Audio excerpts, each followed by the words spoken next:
আল্লাহ নবী সাল্লাল্লাহু আলাইহি সাল্লামের সরাসরি হাদিস, যে ব্যক্তি কবরের 3টা প্রশ্নের জবাব দিতে পারবে না, রাসূলুল্লাহ সাল্লাল্লাহু আলাইহি সাল্লাম বলেন আল্লাহ তাআলার পক্ষ থেকে তখন ফেরেশতাদের কাছে ঘোষণা আসবে, আফরিশুহু মিনান নার ওয়ালবাসুহু মিনান নার ওয়াফতাহু লাহু বাবান ইলান নার। আমার এই নাফরমান বান্দার কবরে জাহান্নামের বিছানা বিছিয়ে দাও, জাহান্নামের পোশাক পরিয়ে দাও, আর জাহান্নাম বরাবর তার জন্য কবর থেকে দরজা খুলে দাও। ফেরেশতারা যখন এই কার্যক্রমটা শেষ করবে, প্রথম জাহান্নামের বিছানা বিছায় দিছে, পোশাক পরায় দিছে, জাহান্নাম বরাবর দরজা খুলে দিছে, আল্লাহর নবী সাল্লাল্লাহু আলাইহি ওয়াসাল্লাম বলেন একজন ফেরেশতা এসে তখন ফায়ুদরাবু লাহু বিমিতরাকাতিন মিন হাদিদিন, নবীজি সাল্লাল্লাহু আলাইহি সাল্লাম বলেন তখন একটা লোহার হাতুড়ি, লোহার গুর্জ, লোহার হাতুড়ি দিয়ে একজন ফেরেশতা তাকে একটা আঘাত করবে। কি আঘাত, কোথায় আঘাত করবে?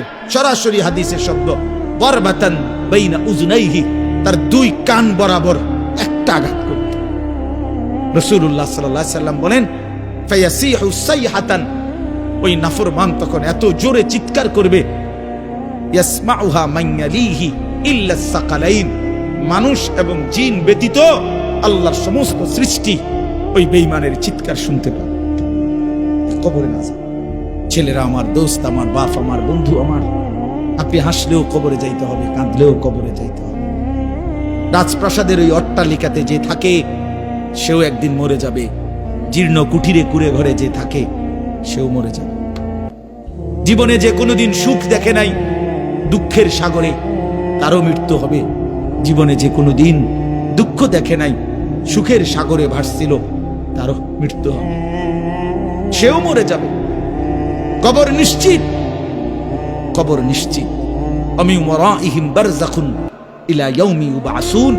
আল্লাহ তাআলা মৃত ব্যক্তিকে বলবে, বান্দা, কোরআন শরীফের আয়াত, এখন থেকে নিয়ে ইসরাফিলের ফুঁতে হাসরের ময়দানে উঠানো পর্যন্ত বারযাখ মানে কবরের জীবনে পড়ে থাকো। ভেবে দেখেন, ভেবে দেখেন, শুধু 1 মিনিট আমিও ভাবি, আপনিও ভাবেন। হাদিসের মধ্যে আছে মা বাইনান নাফখাতাইন 40, ইসরাফিল প্রথম ফু দিলে জমিনের সবকিছু মাটির নিচে চলে যাবে, দ্বিতীয় ফু দিলে মাটির নিচ থেকে আবার সবাই উঠে হাসরের ময়দানে দাঁড়াবে। তো নবীজি সাল্লাল্লাহু আলাইহি সাল্লাম বলছে এই 2 ফুঁয়ের মাঝখানে ব্যবধান হবে 40। তো মুহাদ্দিসিনে কেরাম, ওলামায়ে কেরাম বলেন কেউ কেউ এই 2 ফুঁয়ের মাঝখানে ব্যবধান হতে পারে 40,000 বছর।